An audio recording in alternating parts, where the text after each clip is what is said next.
Bonjour à toutes et à tous, bienvenue chez Spiralide, j'espère que vous allez bien. Donc on se retrouve pour continuer la suite des arcanes majeurs du tarot pour les personnes qui apprennent. En tout cas pour le moment les 22 arcanes majeures. Donc j'ai fait toute une série de vidéos. À chaque fois je prends 3 arcanes.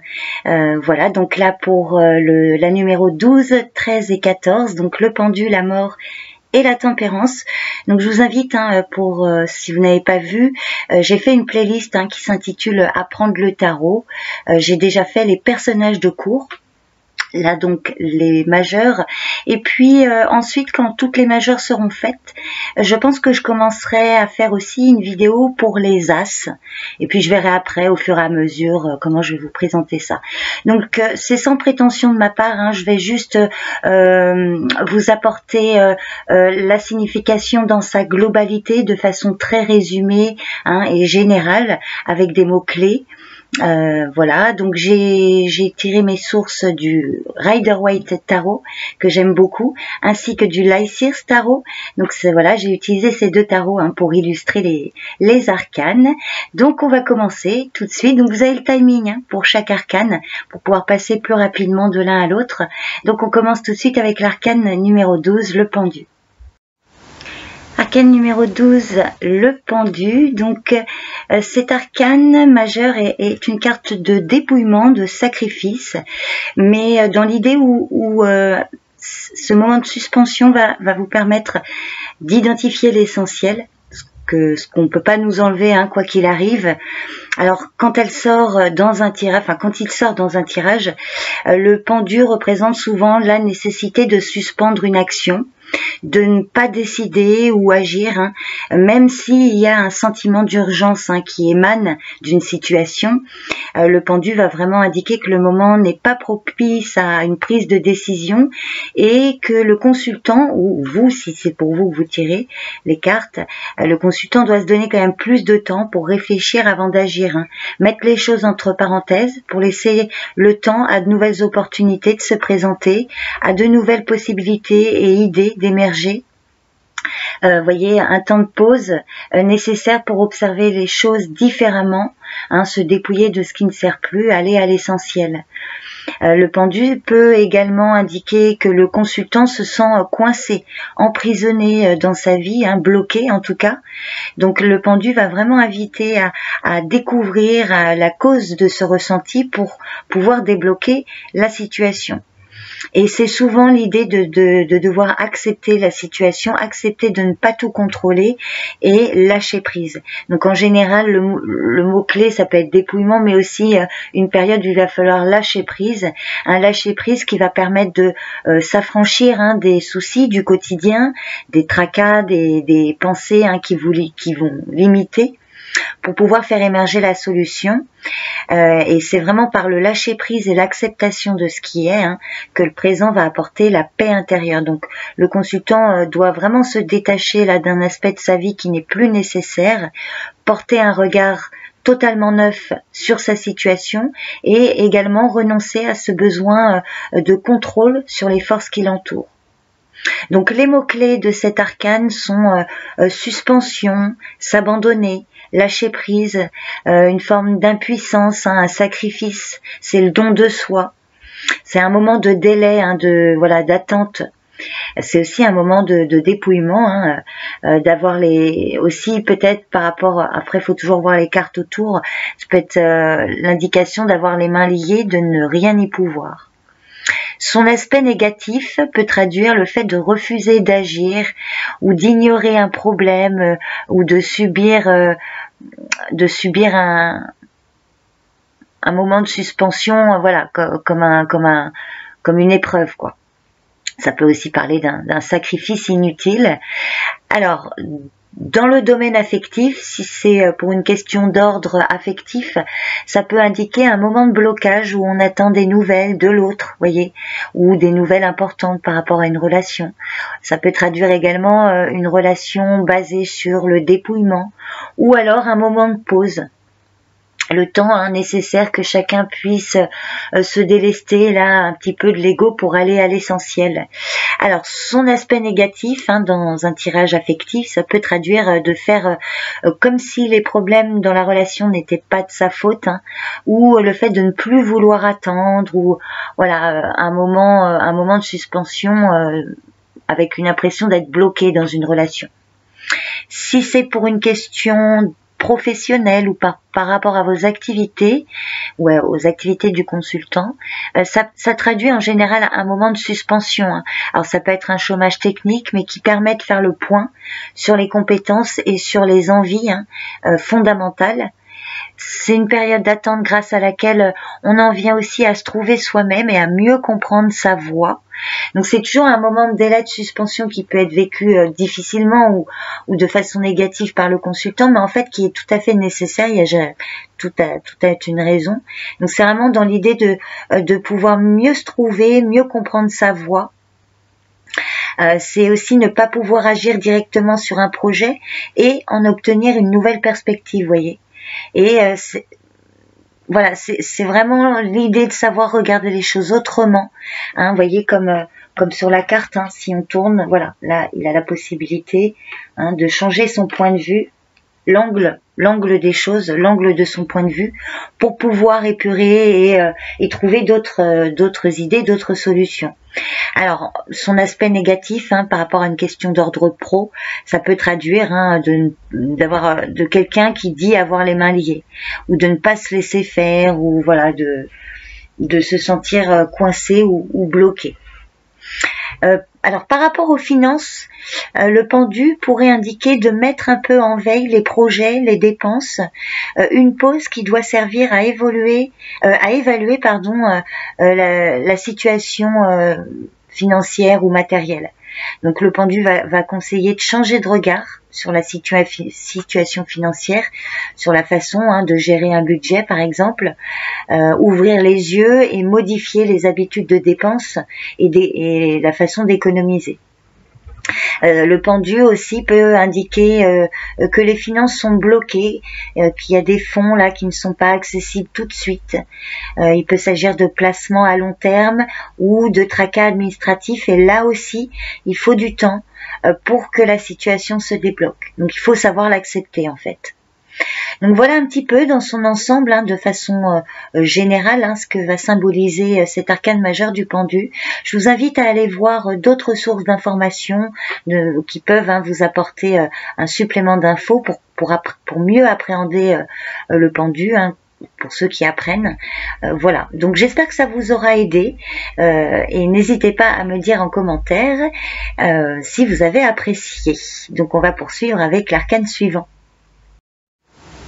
Donc l'arcane numéro 13, la mort, aussi appelée l'arcane sans nom dans le tarot de Marseille. Dans le Lysirs Tarot, il l'appelle mort et renaissance.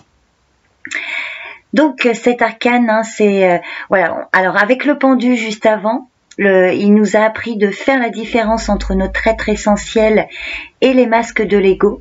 Donc ici, maintenant, on sait les reconnaître comme tels et on risque plus de nous y identifier.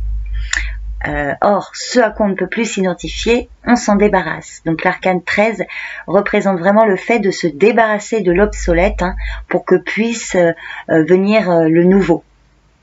C'est un changement parfois un peu, même douloureux, c'est une période de transition, la mort. Donc c'est un changement parfois lourd, douloureux, une période de transition, mais toujours bénéfique, qui va vous permettre vraiment de repartir sur du renouveau, vers une libération en quelque sorte. Donc douloureuse mais libératrice. C'est un changement favorable et bénéfique la plupart du temps. Mais plus on s'accroche au masque de l'ego, plus la transformation sera difficile. Donc là, il faut vraiment s'en remettre à la providence avec confiance pour pouvoir accueillir ce changement sans dommage. Apprendre à passer les étapes de transition. Vous voyez comme ici, alors on voit mal, mais vous avez une jeune fille qui s'écroule. C'est l'adolescente, c'est l'enfant qui passe du stade de l'enfance à l'adolescence, qui doit voir accepter une partie mourir. Vous voyez, c'est une période de transition, un changement d'état. un changement de situation ou un changement d'état. C'est inévitable, hein, il faut savoir l'accepter. Ensuite, en plus sur la carte, vous avez un petit enfant. Vous avez un roi là qui est étendu et mort. C'est l'image publique, hein, donc qui n'a pas, voilà, qui n'a pas d'authenticité, qui meurt, voilà. Et là, il y a l'enfant qui est pur, qui n'a pas l'ego, donc qui est émerveillé par ça. Vous voyez l'idée, là sur le Life Seers Tarot, on voit que derrière se cache un beau soleil, hein, un ciel lumineux, quelque chose de nouveau là.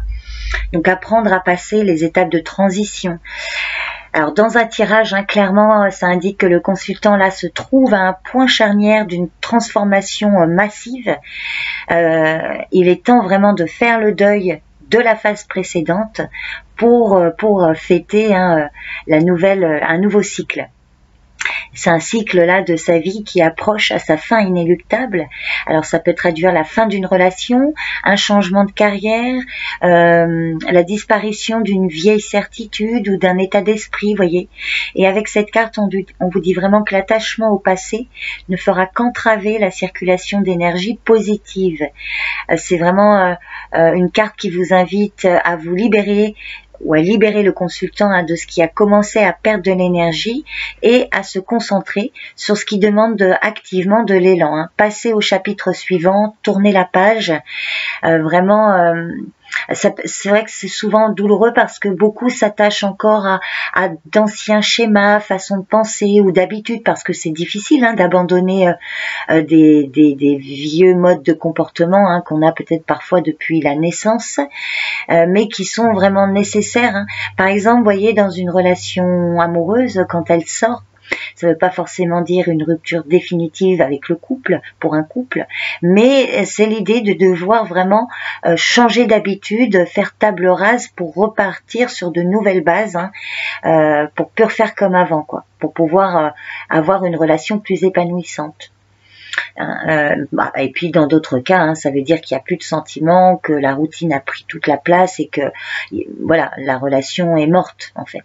Après, il faut toujours voir les cartes autour, que le consultant soit très honnête envers lui-même. Si vous tirez les cartes pour vous-même, il faut aussi être très honnête envers soi-même, hein, être prêt à mettre en lumière ce qu'on ne veut pas forcément voir ou abandonner.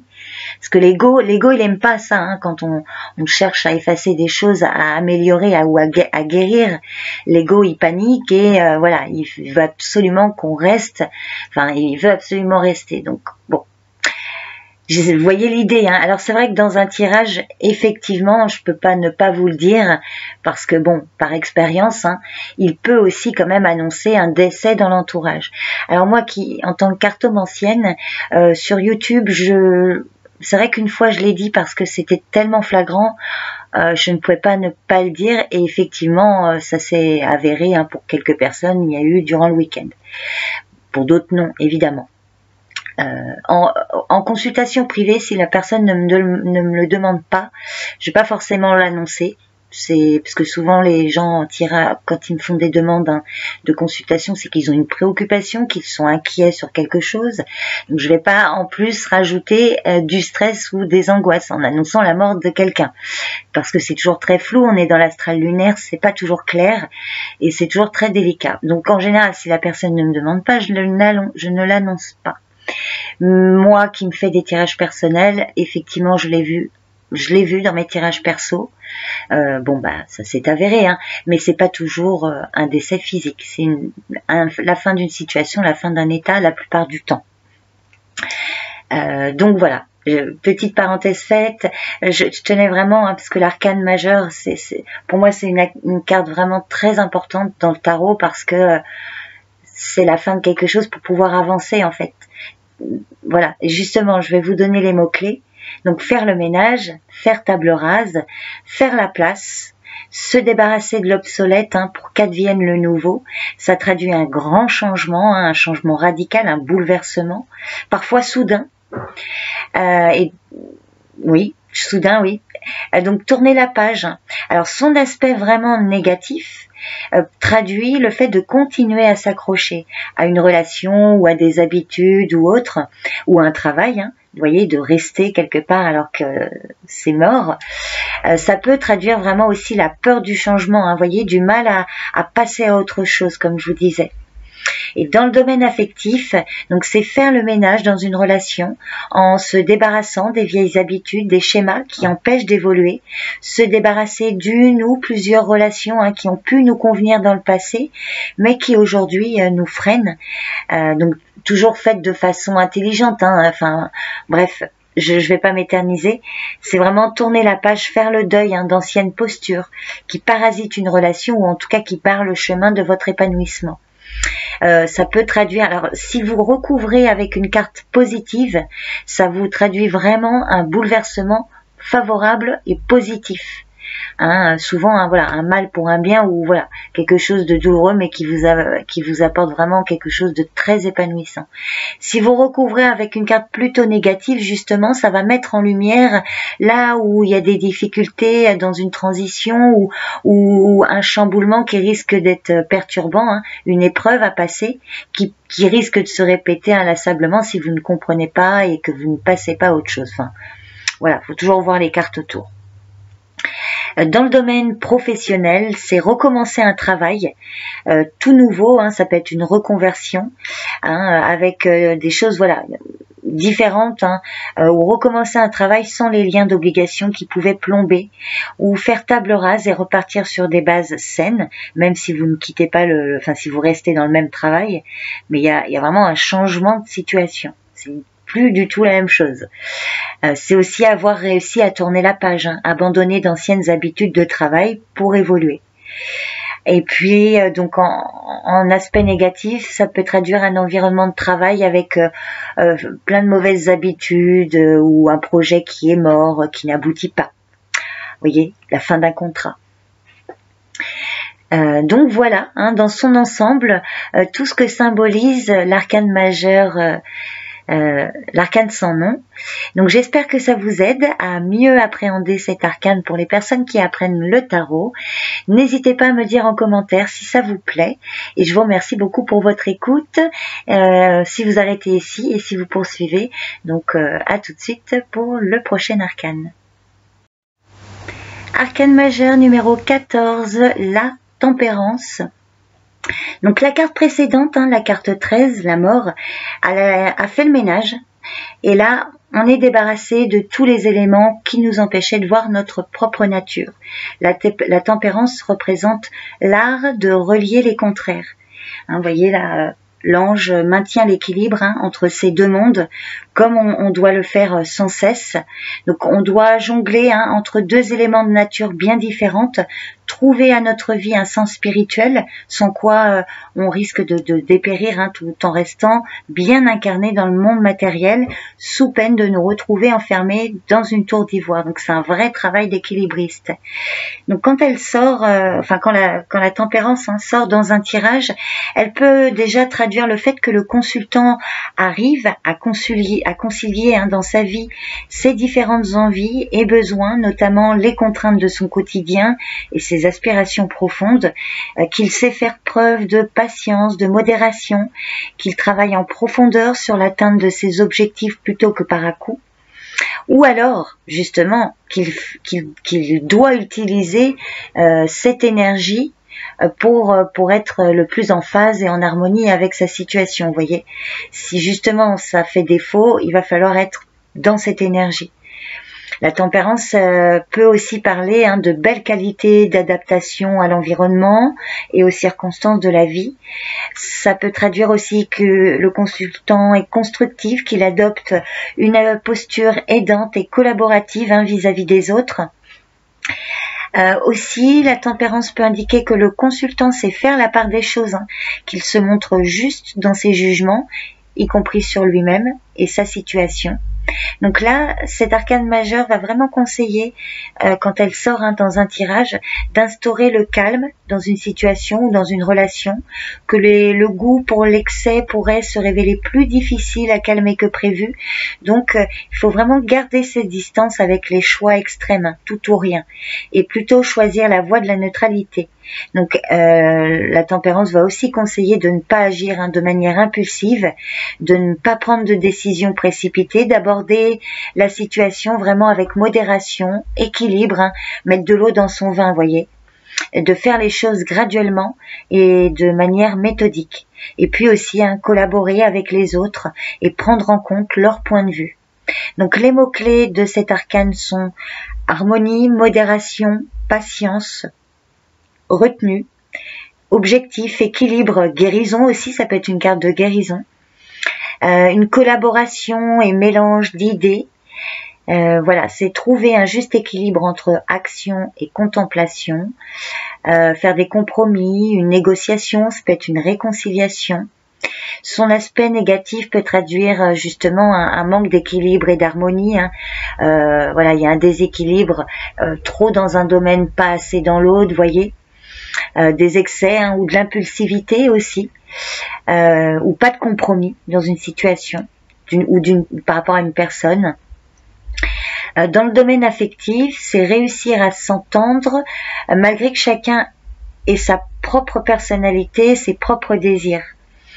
C'est savoir s'écouter, faire des compromis, maintenir l'équilibre entre personnalité, circonstances. Voyez, par exemple, pour un couple, si vous êtes différent par votre personnalité, bon bah ça va être cette idée-là, de maintenir l'équilibre même si vous avez des différences.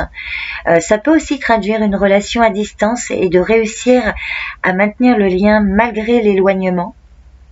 Son aspect négatif traduit justement peut-être du mal à trouver un terrain d'entente, refuser des compromis, un déséquilibre, une disharmonie. Dans le domaine professionnel, elle peut annoncer une négociation réussie, de réussir à concilier l'intérêt des uns et des autres, trouver un point d'entente. C'est aussi équilibre entre vie perso et professionnelle. Et en négatif, ça peut traduire des intérêts difficiles à concilier. Pour tout ce qui est domaine matériel et financier, la tempérance pourrait conseiller de rester prudent et d'agir de façon modérée, de modération dans la façon dont vous gérez votre budget. Des investissements rentables sur le long terme peuvent être sont privilégiés, même si il faut quand même s'armer de patience pour en récolter les fruits. Vous voyez, vraiment, comme j'ai dit avant, de ne pas y aller de façon précipitée. Se laisser le temps de réfléchir, par exemple, est plutôt une bonne approche. Se laisser du temps de prendre des décisions et d'éviter d'être sous le coup des émotions. Avoir la tête froide. Attendre d'avoir la tête froide. Voilà, écoutez, on a fait le tour pour la carte la tempérance de façon très résumée et synthétisée. Comme je l'ai dit, n'hésitez pas à aller voir d'autres sources d'informations qui peuvent venir compléter votre compréhension sur la tempérance, sur toutes les autres arcanes. N'hésitez pas à me dire en commentaire si vous avez apprécié. Voilà, donc j'espère avoir pu vous aider pour la compréhension des arcanes du tarot. Je vous remercie pour votre écoute et puis je vous donne rendez-vous pour une prochaine vidéo, donc pour l'arcane numéro 15, 16 et 17, donc le diable, la tour et l'étoile. À bientôt, prenez soin de vous.